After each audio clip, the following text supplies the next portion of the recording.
We have a case of a no-knock search warrant conducted by Ottawa police, which resulted in a 23-year-old young black man jumping to his death. Take a look at this and then we'll talk about it. At least 8 heavily armed police crashed the door and set off a flashbang grenade, carrying out a no-knock search warrant.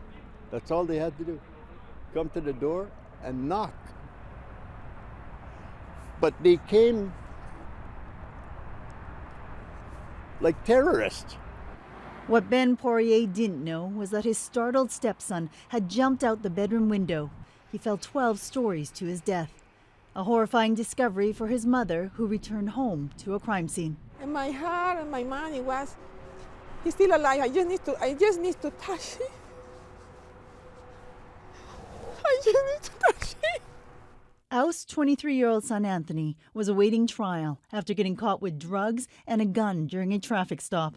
He was out on bail wearing a GPS ankle bracelet to monitor his movements. Who doesn't have made a mistake in life? In one way or another. He just needs support. He had so much good in him.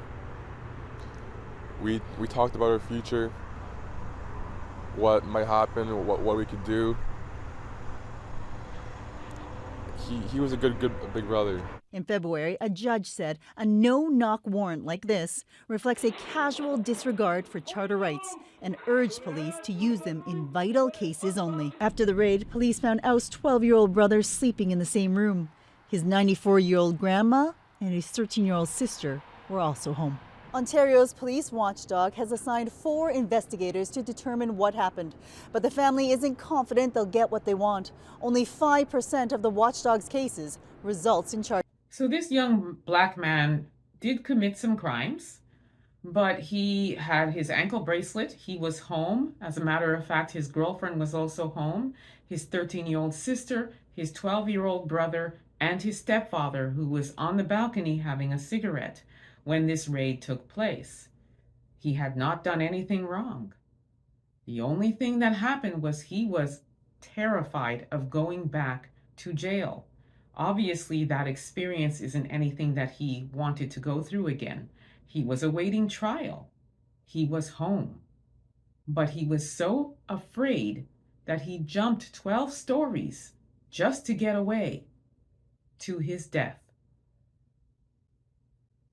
The police should not have conducted the raid without knocking, and they have been sanctioned. However, there has been no other repercussions for this action.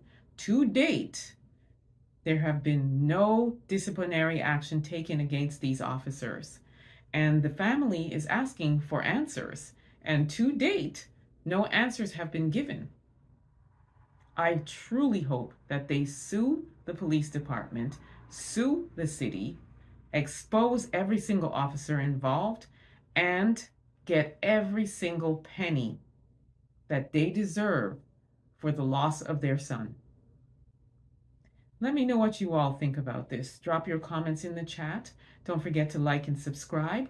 Also subscribe to my YouTube channel, EA Public Relations, where I report on Black-owned businesses and social events going on in the Niagara region by our people, for our people.